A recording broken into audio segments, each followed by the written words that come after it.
ಗುರುಗಳಿಂದ ಕರೆದದ್ದು ನನಗೆ ನೆನಪುಂಟು. ಮತ್ತೆ ಕಣ್ಣು ಮುಚ್ಚಿದರೆ ನನ್ನ ಕಣ್ಣಿಗೆ ಕಾಣಿಸಿದ್ದು ಮಂದರ್ತಿ ತಾಯಿ. ಕಣ್ಣಿಗೆ ಕಾಣಿಸಿದ್ದಾಳೆ ನನಗೆ. ಬೆನ್ನ ಹಿಂದುಗಡೆಯಿಂದ ಗುರುರಾಯರು ಕಾಣಿಸಿದ್ದಾರೆ.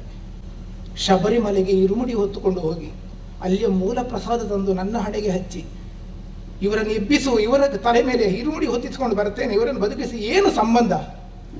ಆಡಳಿತ ಮುಖ್ಯಸ್ಥರಾದಂತಹ ಶ್ರೀಮಾನ್ ಧನಂಜಯ ಶೆಟ್ಟರು ಕಲಾವಿದರನ್ನು ಕೂಡಿಕೊಂಡು ಹೋಗಿ ತಾಯಿಯಲ್ಲಿ ಪ್ರಾರ್ಥನೆ ಮಾಡಿದ್ರಂತೆ, ಅವರನ್ನು ಬದುಕಿಸಿದ್ರದ ಹರಕೆ ಆಟ ಮಾಡುತ್ತೇವೆ, ಮಂದರ್ತಿಯ ಹರಕೆ ಆಟ. ಕಲಾವಿದರು ಸೇರಿಕೊಂಡು ಹಿಂದುಗಡೆಯಿಂದ ಏನೇನೋ ಮಾತಾಡಿದರು, ನೆಗೆಟಿವ್ ಮಾತಾಡಿದರು. ಆ ಕಾಯಿಲೆ ಉಂಟಂತೆ, ಈ ಕಾಯಿಲೆ ಉಂಟಂತೆ, ಏನೇನೋ ಉಂಟಂತೆ, ಹಾಗಂತೆ ಹೀಗಂತೆ, ಬದುಕುವುದಿಲ್ಲಂತೆ, ವೆಂಟಿಲೇಟರ್ ತೆಗೆದರೆ ಹೋಯ್ತಂತೆ. ಶ್ರದ್ಧಾಂಜಲಿಯ ಇಮೇಜನ್ನು ಕೂಡ ಸಿದ್ಧ ಮಾಡಿಟ್ಟಿದ್ದರಂತೆ. ಇನ್ನು ಮುಂದೆ ಗೆಜ್ಜೆ ಕಟ್ಟುವಾಗ ಕೇವಲ ದೇವತಾ ಸ್ತುತಿ ಮಾತ್ರ ಅಲ್ಲ, ಅಭಿಮಾನಿಗಳಂತಹ ನಿಮ್ಮೆಲ್ಲರ ಒಂದು ಹೆಸರನ್ನು ಹೇಳಿ ಗೆಜ್ಜೆ ಕಟ್ಟಿ ಮತ್ತೆ ರಂಗಸ್ಥಳಕ್ಕೆ ಬರ್ತೇನೆ.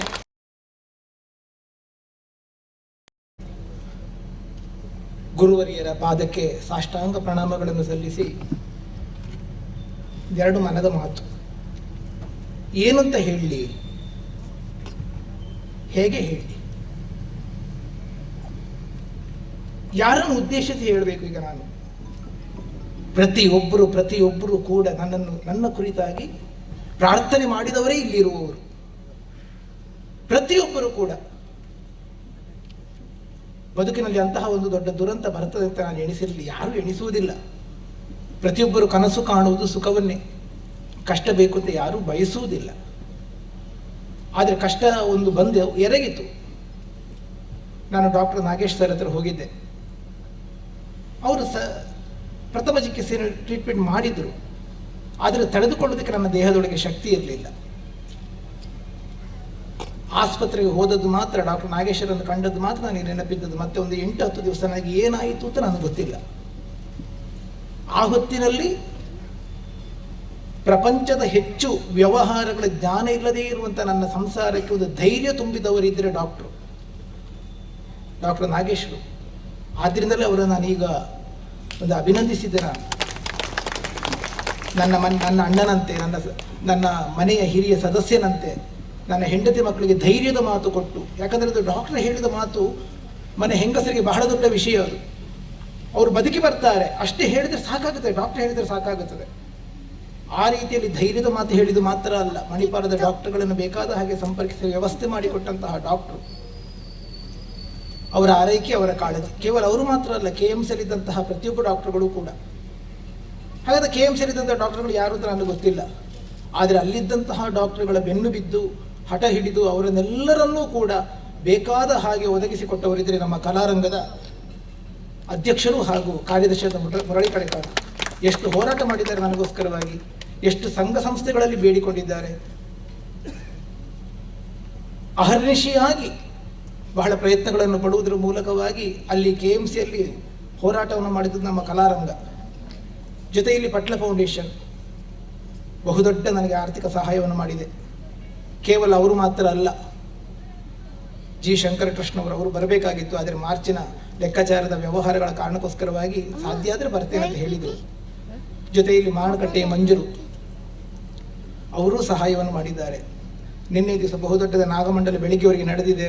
ಮಧ್ಯಾಹ್ನ ತನಕ ಧಾರ್ಮಿಕ ಕಾರ್ಯಕ್ರಮಗಳಿದ್ದರಿಂದ ಫೋನ್ ಮಾಡಿ ಹೇಳಿದರು, ನನಗೆ ಆಗ್ತಾ ಇಲ್ಲ, ನೀವು ಕಾರ್ಯಕ್ರಮ ಮುಂದುವರಿಸಿ ಒಳ್ಳೆಯದಾಗಲಿ ಅಂತ ಅವರು ಆಶೀರ್ವಾದ ಮಾಡಿದ್ದಾರೆ. ಇದರ ಅವರು ಬಂದು ಸೇರಿಕೊಳ್ಳುವವರು ಒಬ್ಬಿಬ್ಬರಲ್ಲ. ಅವರು ಕೊಟ್ಟದ್ದು ಕಿಂಚಿತ್ತಾಗಿರ್ಬೋದು, ಆದರೆ ನನಗೆ ಸಿಕ್ಕಿದ್ದು ಅದು ಎಷ್ಟು ದೊಡ್ಡದು, ಮಹತ್ತಾದದ್ದು. ಎಲ್ಲದಕ್ಕಿಂತ ಹೆಚ್ಚು ICಯಲ್ಲಿ 10 ದಿವಸ ನನಗೆ ಏನು ಅಂತ, ನನಗೆ ಪ್ರಪಂಚ ಏನು ಅಂತ ಗೊತ್ತಿರಲಿಲ್ಲ. ಆದರೆ ನನಗೆ ಸರಿಯಾಗಿ ಎಚ್ಚರಾದದ್ದು ಗುರುಗಳು ಬಂದು ನನ್ನನ್ನು ಕರೆದಾಗ. ಮಲಗಿದ ಮಗುವನ್ನಾದರೂ ಮಗು ಅಂತ ಕರೆದಾಗ, ಅಮ್ಮ ಕರೆದರೆ ಹೇಗೆ ಆ ಮಗು ಕಿಲಕಿಲ ನಗಾಡ್ತಾ ಕಣ್ಣು ಬಿಡುತ್ತದೋ, ನನಗೆ ಈಗಲೂ ಕಿವಿಯಲ್ಲಿ ಕೇಳುತ್ತದೆ. ಶಶಿಕಾಂತ ಅಂತ ಒಂದು ಕರೆದದ್ದು ಉಂಟು ಗುರುಗಳು. ಈ ಕಡೆಯಿಂದ ಗಂಗಾಧರಾಯರು, ಮಧ್ಯದಲ್ಲಿ ಗುರುಗಳು, ಆ ಕಡೆಯಿಂದ ಮುರಳಿ ಕಡೆಕಾರರು, ಈ ಕಡೆಯಿಂದ ನಾರಾಯಣ ಹೆಗಡೆಯವರು. 4 ಜನ IC ಒಳಗೆ ನಿಂತದ್ದು, ಅದು ನನ್ನ ಕಣ್ಣಿಗೆ ಈಗಲೂ ಕಾಣುತ್ತದೆ. ಗುರುಗಳು ಕರೆದದ್ದು ಈಗಲೂ ನನ್ನ ಕಿವಿಗೆ ಕೇಳುತ್ತದೆ. ಅಲ್ಲಿಗೆ ನಾನು ಎಚ್ಚರಾದದ್ದು. ಅದರ ಮೊದಲು ಯಾರು ಬಂದು ನನ್ನನ್ನು ಮಾತಾಡಿಸಿದ್ದಾರೆ, ನಾನು ಏನು ಮಾತಾಡಿದ್ದೇನೆ ನನಗೆ ಗೊತ್ತಿಲ್ಲ. ಎಲ್ಲಿಯ ಭಾಗ್ಯ ನನ್ನದ್ದು. ಎಲ್ಲಿ ಎಡನೀರು ಮಠ ಎಲ್ಲಿಗೆ ಹೋಗುತ್ತಿರುವ ಸ್ವಾಮಿಗಳು ಐಸಿ ಒಳಗಡೆ ಬರಬೇಕು ಅಂತ ನನ್ನ ಯಾವ ಜನ್ಮದ ಪುಣ್ಯ ಅದು? ಆ ಪುಣ್ಯ ಎಲ್ಲಿಂದ ಬಂತು? ಕೇವಲ 4 ಕಂಬದೊಳಗಿನ ಈ ಕಲಾ ಕ್ಷೇತ್ರದಲ್ಲಿ ನಾನು ಒಂದು ಶ್ರದ್ಧೆಯಿಂದ ಪ್ರಾಮಾಣಿಕತನದಿಂದ ದುಡಿದಿದ್ದೇನೆ ಅಂತ ನೀವೆಲ್ಲರೂ ಕೂಡ ನಂಬಿದ್ರಲ್ಲ, ಆ ನಿಮ್ಮ ನಂಬಿಕೆಯ ಪುಣ್ಯದ ಫಲವಾಗಿ ನನಗೆ ಗುರುಗಳ ದರ್ಶನ ಆದದ್ದು. ಅಲ್ಲಿ ಗುರುಗಳೆಂದರೆ ಸಾಮಾನ್ಯರಲ್ಲ, ಮಾತೃ ಹೃದಯ ಉಳ್ಳವರವರು. ಒಂದು ಮಾತೃ ಹೃದಯದ ಕರೆಗೆ ನಾನು ಕಣ್ಣು ಬಿಟ್ಟು ಅಲ್ಲೇ ಹೇಳಲಿಕ್ಕಾಗಲಿಲ್ಲ, ಆದರೂ ಕೈ ಮುಗಿದು ಗುರುಗಳಿಂದ ಕರೆದದ್ದು ನನಗೆ ನೆನಪುಂಟು. ಮತ್ತೆ ಕಣ್ಣು ಮುಚ್ಚಿದರೆ ನನ್ನ ಕಣ್ಣಿಗೆ ಕಾಣಿಸಿದ್ದು ಮಂದರ್ತಿ ತಾಯಿ. ಕಣ್ಣಿಗೆ ಕಾಣಿಸಿದ್ದಾಳೆ ನನಗೆ.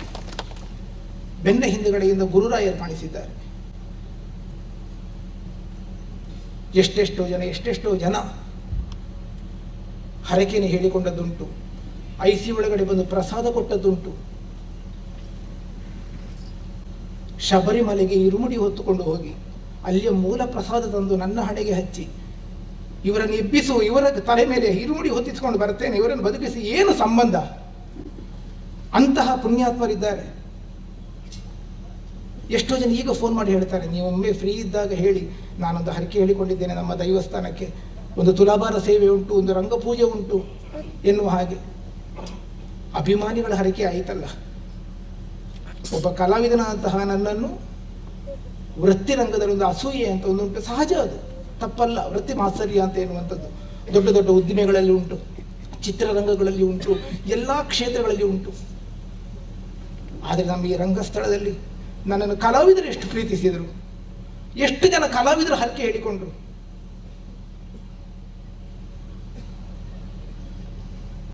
ಆಡಳಿತ ಮುಖ್ಯಸ್ಥರಾದಂತಹ ಶ್ರೀಮಾನ್ ಧನಂಜಯ ಶೆಟ್ಟರು ಕಲಾವಿದರನ್ನು ಕೂಡಿಕೊಂಡು ಹೋಗಿ ತಾಯಿಯಲ್ಲಿ ಪ್ರಾರ್ಥನೆ ಮಾಡಿದರೆ ಅವರನ್ನು ಬದುಕಿಸಿದರೆ ಹರಕೆ ಆಟ ಮಾಡುತ್ತೇವೆ, ಮಂದರ್ತಿಯ ಹರಕೆ ಆಟ, ಕಲಾವಿದರು ಸೇರಿಕೊಂಡು. ಹಾಲಾಡಿ ಮೇಳದ ಕಲಾವಿದರು ಉಪ್ಪೂರು ಸುಧೀರ, ತೊಂಬಟ್ಟು ವಿಶ್ವನಾಥ, ಆ ಹಾಲಾಡಿ ಮೇಳದ ಕಲಾವಿದರು ನನಗೋಸ್ಕರವಾಗಿ ಅವರ ಅಭಿಮಾನಿಗಳನ್ನು ಸೇರಿಕೊಂಡು ಹಾಲಾಡಿ ಮೇಳದ ಹರಕೆ ಹೇಳಿಕೊಂಡಿದ್ದಾರೆ. ಶಶಿಯಣ್ಣ, ನೀವು ಬಂದ ಮೇಲೆ ನೀವು ಹೇಳಿದ ನಿಮ್ಮ ಮನೆಯೋ ಅಥವಾ ಕ್ಷೇತ್ರವೋ ಎಲ್ಲಿಯೋ ನಾವು ಆಟ ಮಾಡುತ್ತೇವೆ. ಇನ್ನೊಬ್ಬರು ನೀಲಾವರ ಮೇಳದ ಆಟ, ಎಷ್ಟು ಜನ ನನಗೆ ಪರಿಚಯ ಇಲ್ಲದೆ ಇದ್ದವರು ಕೂಡ ಅವರವರ ಪರಿಚಯದ ಕಲಾವಿದರ ಮುಖೇನವಾಗಿ ಹರಕೆ ಹೇಳಿಕೊಂಡವರು. ನಿಮ್ಮ ಹರಕೆಯ ಫಲವಾಗಿ ನಾನು ಎದ್ದು ಬಂದಿದ್ದೇನೆ, ಅಲ್ಲದೆ ಇನ್ನೇನೂ ಇಲ್ಲ. ಕಾಲಿಗೆ ಗೆಜ್ಜೆ ಕಟ್ಟುವಾಗ ನಾನು ದೇವತಾ ಪ್ರಾರ್ಥನೆ ಮಾಡಿ ಆ ಮಂದರತಿ ತಾಯಿಯನ್ನು ನೆನಪು ಮಾಡಿಕೊಂಡೇ ನಾನು ರಂಗಸ್ಥಳ ಏರಿದ್ದು. ನಾನು ಬಡಗತಿಟ್ಟಿಗೆ ಬಂದದ್ದು ಇದೇ ನೆಲದಲ್ಲಿ. ಮಂದರತಿ 3ನೇ ಮೇಳ ಆಗುವಾಗ ನಾನು ಇದೇ ಸ್ಥಳದಲ್ಲಿ ಗೆಜ್ಜೆ ಕಟ್ಟಿ ವೃತ್ತಿರಂಗಕ್ಕೆ ಬಂದವ. ಮತ್ತೆ ಹಿಂತಿರುಗಿ ನೋಡುವ ಹಾಗೆ ಮಾಡಲಿಲ್ಲ ಆ ತಾಯಿ, ನನ್ನನ್ನು ಯಶಸ್ಸಿನ ಮೆಟ್ಟಿಲಲ್ಲಿ ಏರಿಸ್ತಾ ಹೋದ್ದು. ಆ ಕಾರಣಕ್ಕೋಸ್ಕರವಾಗಿ ನಾನು ಆಸ್ಪತ್ರೆಯಲ್ಲಿರುವಾಗಲೇ ನನ್ನ ಗೆಳೆಯರಲ್ಲಿ ಹೇಳಿದೆ, ನನಗೆ ಮಂದರತಿಯಲ್ಲಿ ಗೆಜ್ಜೆ ಕಟ್ಟಬೇಕು, ನಾನು ಮಂದರತಿಯಲ್ಲಿ ಮತ್ತೆ ನಾನು ಗೆಜ್ಜೆ ಕಟ್ಟಿಕೊಂಡು ಮುಂದುವರಿಯಬೇಕು, ನನಗೆ ಅದಕ್ಕೆ ವ್ಯವಸ್ಥೆ ಮಾಡಿಕೊಡಿ, ನನಗೆ ಅಷ್ಟೇ ಬೇಕಾದ, ನನಗೆ ಮತ್ತೆ ಬೇಡ. ಅದೆಷ್ಟು ಚಂದದಲ್ಲಿ, ಇಷ್ಟು ವೈಭವದಲ್ಲಿ, ಇಷ್ಟು ಶಿಸ್ತಿನಲ್ಲಿ, ಗುರುಗಳ ಸನ್ನಿಧಾನದಲ್ಲಿ ಒಂದು ನಡೆಯುತ್ತದೆ ಅಂತ ನಾನು ಎಣಿಸಿಕೊಂಡಿರಲಿಲ್ಲ. ಆದರೆ ಅದಕ್ಕೆಲ್ಲ ಕಾರಣರಾದದ್ದು ನನ್ನ ಗೆಳೆಯರು ಹಾಗೂ ಅಭಿಮಾನಿಗಳಂತಹ ನೀವು. ಎಷ್ಟು ಜನ ಬೆನ್ನಿಗೆ ನಿಂತರು, ಎಷ್ಟು ಜನ ಧೈರ್ಯದ ಮಾತು ಹೇಳಿದರು. ಇತ್ತು ಅಪವಾದಗಳು ಕೇಳಿದ್ದೇನೆ, ಹಿಂದುಗಡೆಯಿಂದ ಏನೇನೋ ಮಾತಾಡಿದರು, ನೆಗೆಟಿವ್ ಮಾತಾಡಿದರು. ಆ ಕಾಯಿಲೆ ಉಂಟಂತೆ, ಈ ಕಾಯಿಲೆ ಉಂಟಂತೆ, ಏನೇನೋ ಉಂಟಂತೆ, ಹಾಗಂತೆ ಹೀಗಂತೆ, ಬದುಕುವುದಿಲ್ಲಂತೆ, ವೆಂಟಿಲೇಟರ್ ತೆಗೆದರೆ ಹೋಯ್ತಂತೆ. ನನಗೆ ಹುಷಾರಾದ ಮೇಲೆ ಬಂದಿದೆ. ಶ್ರದ್ಧಾಂಜಲಿಯ ಇಮೇಜನ್ನು ಕೂಡ ಸಿದ್ಧ ಮಾಡಿ ಇಟ್ಟಿದ್ದರಂತೆ. ಇರಲಿ, ಬೇಡ, ಇಷ್ಟು ಸಂತೋಷದಂತೆ ನೆಗೆಟಿವ್ ಯಾಕೆ, ಋಣಾತ್ಮಕವಾದ ವಿಚಾರವನ್ನು ಬಿಡೋಣ. ಆದರೆ ನಾನು ಮತ್ತೆ ಬದುಕಿ ಬರಬೇಕೆನ್ನುವಂಥ ಒಂದು ಛಲ, ಬದುಕಿ ಬರಬೇಕಿರುವಂಥ ಕನಸು, ಆಸೆಗಳು ನಿಮ್ಮೊಳಗೆ ಹೇಗಿತ್ತು, ಬದುಕಿ ಬರಬೇಕು ಅಂತ ಛಲ ನನ್ನೊಳಗೂ ಇತ್ತು. ಅದಕ್ಕೆ ಪೂರಕವಾಗಿ ಬೆಂಬಲವಾಗಿ ಬಂದವರು ನೀವೆಲ್ಲರೂ ಕೂಡ. ನಾನೀಗ ದಯವಿಟ್ಟು ನಾನು ಹೆಸರು ಹೇಳಲಿಕ್ಕೆ ಹೋಗೋದಿಲ್ಲ, ಯಾರ ಹೆಸರು ಅಂತ ಹೇಳಿ. 10 ರೂಪಾಯಿಯಿಂದ ಹಿಡಿದು ಲಕ್ಷಗಟ್ಟಲೆ ಕೊಟ್ಟವರಿದ್ದಾರೆ. ಅಲ್ಲದ್ರೆ ಆಸ್ಪತ್ರೆ ಬಿಲ್ಲು ನಾನು ಹೇಗೆ ಸಂಪಾದನೆ ಮಾಡಿಕೊಡ್ಲಿ? ಈಗ 4-5 ತಿಂಗಳಿಂದ ನಾನು ಮನೆಯಲ್ಲೇ ಇದ್ದೇನೆ. ಊಟಕ್ಕೇನು ಮಾಡಲಿ? ನಾನು ನಡಿಬೇಕಲ್ಲ, ಸಂಸಾರ ನಡೀಬೇಕಲ್ಲ. ಮನೆಯವರೆಗಾಗಿ ಒಂದು ಕಲಾವಿದ ಬಂಧುಗಳು, ಮೈಯರು, ಕೊಂಡದ ಕುಳಿಯವರು, ಇನ್ನುಳಿದಂಥ ಎಷ್ಟು ಜನ, ತಪ್ಪು ತಿಳಿಬೇಡಿ, ನನಗೆ ಹೆಸರನ್ನು ಅಂದರೆ ತುಂಬ ಜನ ಇದೆ. ಕಾರವಾರ ತುದಿಯಿಂದ ಹಿಡಿದು ಕಾಸರಗೋಡಿನವರೆಗಿನ ನನ್ನ ಅಭಿಮಾನಿಗಳೆಲ್ಲರೂ ಹೆಚ್ಚಾಗಿ ಮನೆಗೆ ಬಂದಿದ್ದಾರೆ. ದಿನಸಿ ಸಾಮಾನು ಕೊಟ್ಟಿದ್ದಾರೆ, ಅಕ್ಕಿ ಬೆಲೆ ಬೇಳೆಗಳನ್ನು ಕೊಟ್ಟಿದ್ದಾರೆ, ಅವರಿಗೆ ಆದಷ್ಟು ಹಣಗಳನ್ನು ಕೊಟ್ಟಿದ್ದಾರೆ, ಧೈರ್ಯದ ಮಾತುಗಳನ್ನು ಆಡಿದ್ದಾರೆ. ಅದಕ್ಕಿಂತಲೂ ಹೆಚ್ಚಾದದ್ದು ನಾನು ಮಲ್ಕೊಂಡು ನನಗೆ ಸೊಂಟದಲ್ಲಿ ಬಲವೇ ಇಲ್ಲದೆ ನಡಿಲಿಕ್ಕೆ ಆಗದೇ ಇದ್ದಂಥ ಹೊತ್ತಿನಲ್ಲಿ ಮನೆಯ ತನಕ ಸಂಸಾರ ಸಮೇತ ಬಂದು ಧೈರ್ಯದ ಮಾತಾಡಿ ನನಗೆ ವಾಕರ್ ತಂದುಕೊಟ್ಟು ವೀಲಿಂಗ್ ಕಮೋಡನ್ನು ತಂದುಕೊಟ್ಟವರು ವೆಂಕಟೇಶ್ ವೈದ್ಯರು. ಎಷ್ಟು ಸಲ ಬಂದಿದ್ದಾರೆ ನನ್ನ ಮನೆಗೆ ಅವರು. ಯಶಸ್ವಿ ಕಲಾವೃಂದದ ವೆಂಕಟೇಶ್ ವೈದ್ಯರು ಬಂದುಕೊಂಡು ವಾಕರ್ ತಂದುಕೊಟ್ಟು, ಎದ್ದು ಬರಬೇಕು ನೀವು. ಅಷ್ಟೇ ಅಲ್ಲ, ಶ್ವಾಸಕೋಶದ ನನಗೆ ತೊಂದರೆ ಉಂಟು ಅಂತ ಕೇಳಿದಾಗ ಮತ್ತೆ ನಿಮ್ಮನ್ನು ರಂಗಸ್ಥಳದಲ್ಲಿ ಬೇಗ ಕಾಣಬೇಕು, ನೀವು ಎದ್ದು ಓಡಾಡುವಾಗ ಆಗುತ್ತೀರಿ ಎನ್ನುವ ಹಾಗೆ ನಂಚಾರ್ನ ಗೋಶಾಲೆಯ ರಾಜೇಂದ್ರ ಚಕ್ಕೇರ್ ಅವರು ನನಗೆ ಒಂದು ಪ್ರಾಣಾಯಾಮ ಹೇಳಿಕೊಟ್ಟು, ಮನೆಗೆ ಬಂದು ನನಗೆ ಪ್ರಾಣಾಯಾಮ ಹೇಳಿ. ಆದರೆ ನಾನು ಇಷ್ಟು ಬೇಗ ಹೇಳ್ತಿರ್ಲಿಲ್ಲ. ಎಲ್ಲಿಯ ಸಂಬಂಧ ನನಗೆ ಅವರ ವಿಶೇಷವಾದ ಪರಿಚಯ ಏನೂ ಅಲ್ಲ. ಅವರು ಒಂದು ಆಟ ಆಡಿಸಿದಲ್ಲಿ ನಾನು ಅಂಬೆ ಮಾಡಿದ್ದೇನೆ ಅಷ್ಟೇ. ಹಾಗಾದರೆ 4 ಕಂಬಗಳೊಳಗಿನ ಈ ರಂಗಸ್ಥಳದಲ್ಲಿ 4 ಶಬ್ದಗಳ ಯಕ್ಷಗಾನ ಎನ್ನುವಂಥ ಒಂದು ದೊಡ್ಡ ಕಲಾ ಸಂಪತ್ತನ್ನು ನೆಚ್ಚಿಕೊಂಡಂತಹ ನಾನು ಕಲಾ ಸರಸ್ವತಿಯನ್ನೇ ನಂಬಿಕೊಂಡದ್ರಿಂದ ಆ ಕಲಾ ಸರಸ್ವತಿ ನಿಮ್ಮೆಲ್ಲರ ಮುಖೇನವಾಗಿ ನನ್ನನ್ನು ಉಳಿಸಿಕೊಟ್ಟಿದ್ದಾಳೆ. ಆದ್ದರಿಂದ ನಿಮ್ಮಂಥ ಈ ನೆರವು, ನಿಮ್ಮ ಈ ಪ್ರೋತ್ಸಾಹ, ನಿಮ್ಮ ಆಸೆ ಯಾವ ಕಾಲಕ್ಕೂ ನಾನು ಮರೀಲಿಕ್ಕಿಲ್ಲ. ಹೇಳಿದರು ನಮ್ಮೊಳಗೊಂದು ವಿಲ್ ಪವರ್ ಬೇಕೆನ್ನುವ ಹಾಗೆ. ನೀವೆಲ್ಲ ಬಯಸಿದ್ರೆ ನಾನು ಮತ್ತೆ ಬರಬೇಕು. ಈಗಲೂ ನಾನು ಲೈವ್ನಲ್ಲಿ ಕೆಲವರೆಲ್ಲ ಕಮೆಂಟ್ ಹಾಕಿ ನೋಡಿದೆ, ದಾಕ್ಷಾಯಿಣಿ ಮತ್ತೆ ಬರ್ತಾ ಇದ್ದಾಳೆ, ದಾಕ್ಷಾಯಿಣಿ ಮತ್ತೆ ಬರ್ತಾ ಇದ್ದಾಳೆ. ಎಲ್ಲಿಯೋ ಕೂತವರು. ಹಾಗಾದರೆ ನಿಮ್ಮೊಳಗೆ ಅಷ್ಟು ತುಡಿತ ಉಂಟು ಅಂತಾದರೆ ನಾನು ಬೇಗ ಎದ್ದು ಬರಬೇಕಾ ಬೇಡುವ? ಯೋಚನೆ ಮಾಡಿ. ಕೆಲವರು ಕೇಳಿದರು, ಸಾಧ್ಯ ಇಲ್ಲ ಉಳಿದವರಿಗಾದರೆ 6 ತಿಂಗಳು ಮಲ್ಕೊಂಡಲ್ಲೇ ಇರ್ತಾರೆ, 1 ವರ್ಷ ತನಕ ಮತ್ತೆ ಎದ್ದು ಬರಲಿಕ್ಕೆ ಸಾಧ್ಯ ಇಲ್ಲ, ಹೇಗೆ ಎದ್ದು ಬಂದಿರಿ? ಆದಷ್ಟು ಧನಾತ್ಮಕವಾಗಿ ಚಿಂತಿಸೋಣ ಅಂತ ನಾನು ಅಷ್ಟೇ ಹೇಳುವುದು.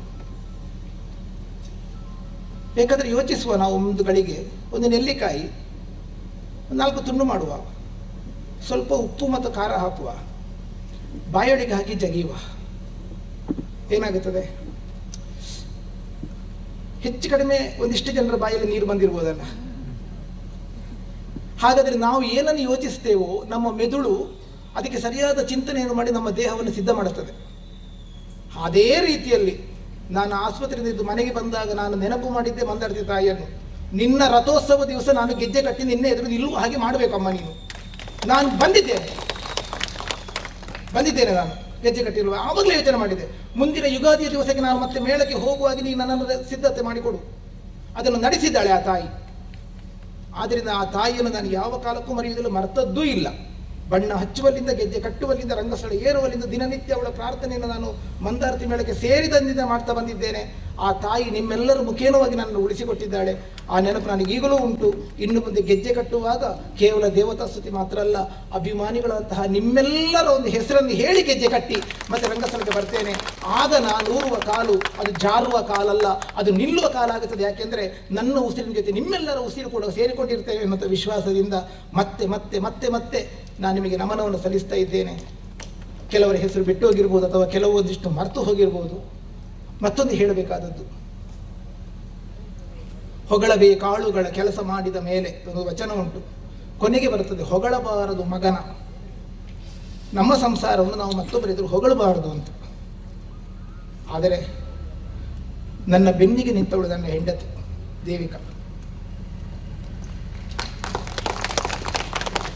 ಎಲ್ಲಿವರೆಗಾದರೆ ಕೆಲವರು ಅವಳತ್ರವೇ ಹೇಳಿದ್ರಂತೆ, ನೀವು ನಿನ್ನ ಗಂಡನಿಗೆ ಆ ಕಾಯಿಲೆ ಉಂಟು, ಈ ಕಾಯಿಲೆ ಉಂಟು, ಬದುಕುವುದಿಲ್ಲ. ಧೈರ್ಯದ ಮಾತಾಡಬೇಕಂತ ಹೊತ್ತಿನಲ್ಲಿ ಅಂಥ ಮಾತು ಅವಳತ್ರ ಹೇಳಿದ್ದುಂಟಂತೆ. ಅವಳೊಂದೇ ಮಾತು ಹೇಳಿದಂತೆ, ನನ್ನ ಮಾಂಗಲ್ಯವಾಗಿ ಗಟ್ಟಿ ಇದ್ರೆ ಅವರು ಹೇಗಿದ್ರು ನಾನು ಉಳಿಸಿಕೊಡ್ತೇನೆ, ಅವರು ಹೇಗಿದ್ರು ನನಗೆ ಬೇಕು. ಆ ಧೈರ್ಯ ಉಂಟಲ್ಲ, ನನ್ನನ್ನು ಮಗುವಿನಂತೆ ತಮ್ಮನ ಹಾಗೆ ನನ್ನನ್ನು ಆರೈಕೆ ಮಾಡಿದವಳಿದ್ದಾಳೆ. ಅದರಿಂದ ಅವಳನ್ನು ನಾನು ನೆನಪು ಮಾಡಿಕೊಳ್ಳೇಬೇಕು. ಅವಳಿಗೂ ಒಂದು ಧನ್ಯವಾದ. ಜೊತೆಯಲ್ಲಿ ಹೆಚ್ಚು ಕಡಿಮೆ 38-40 ದಿವಸ ನಾವು ಮನೆಯ ಪರಿವಿಲ್ಲದೆ ನಾವು ಗಂಡ ಹೆಂಡತಿ ಮನೆಯಲ್ಲಿ ಆಸ್ಪತ್ರೆಯಲ್ಲಿ ಇದ್ದೆವು. ಅಷ್ಟು ದಿವಸವೂ ಮನೆಯ ಹೊಣೆಗಾರಿಕೆಯನ್ನು ನೋಡಿಕೊಂಡವ 16 ವರ್ಷದ ನನ್ನ ಮಗ ಶಿವರಂಜನ್, ಈಗ ನಿಮ್ಮೆದುರು ಲಕ್ಷ್ಮಣನಾಗಿ ಪಾತ್ರ ಮಾಡಿದ್ದವ. ಅಂತಹ ನನ್ನ ಮಗ ಜವಾಬ್ದಾರಿಯಿಂದ ನೋಡಿಕೊಂಡಿದ್ದಾನೆ. ಆ ಜವಾಬ್ದಾರಿ ಅವರಿಗೆ ಹೇಗೆ ಬಂತು ಕೇಳಿದರೆ, ಆ ಕಲಾ ಸರಸ್ವತಿಯೇ ಒದಗಿಸಿಕೊಟ್ಟದ್ದು, ಇನ್ಯಾರೂ ದೇವರೇ ಒದಗಿಸಿಕೊಟ್ಟದ್ದು. ಪುಣ್ಯದಿಂದಲಾಗಿ ನಾನು ಅಂಥವರನ್ನು ಪಡ್ಕೊಂಡಿದ್ದೇನೆ. ಹಾಗಾಗಿ ನಿಮ್ಮೆಲ್ಲರ ಆಶೀರ್ವಾದ ಇನ್ನು ಮುಂದೆಯೂ ಹೀಗೆ ಇರಲಿ. ಮತ್ತೆ ನಾನು ನಿಮ್ಮೆಲ್ಲರ ಅಪೇಕ್ಷೆಯಂತೆ ಅದೇ ದಾಕ್ಷಾಯಿಣಿ, ಅದೇ ಅಂಬೆ, ಅದೇ ಚಂದ್ರಮತಿಯಾಗಿ ನಿಮ್ಮ ಮುಂದೆ ಕಾಣಿಸಿಕೊಳ್ಳುವುದ ಚೈತನ್ಯ ಮತ್ತೆ ಆ ಕಲಾ ಸರಸ್ವತಿ ತುಂಬಿಕೊಡಲಿ ಎನ್ನುವ ಹಾಗೆ ನಾನು ಬೇಡಿಕೊಳ್ಳುತ್ತೇನೆ. ಮತ್ತೆ ಗುರುಗಳ ಸನ್ನಿಧಾನಕ್ಕೆ ವಂದಿಸ್ತಾ ಮಾತನ್ನು ಮುಗಿಸ್ತೇನೆ. ಶಾರದಾದೇವಿ ನಮಸ್ತುಭ್ಯಂ ವರದೆ ಕಾಮರೂಪಿಣಿ ಕಲಾರಂಭ ಕರಿಷ್ಯಾಮಿ ಸಿದ್ಧಿರ್ಭವತು ಮೇ ಸದಾ.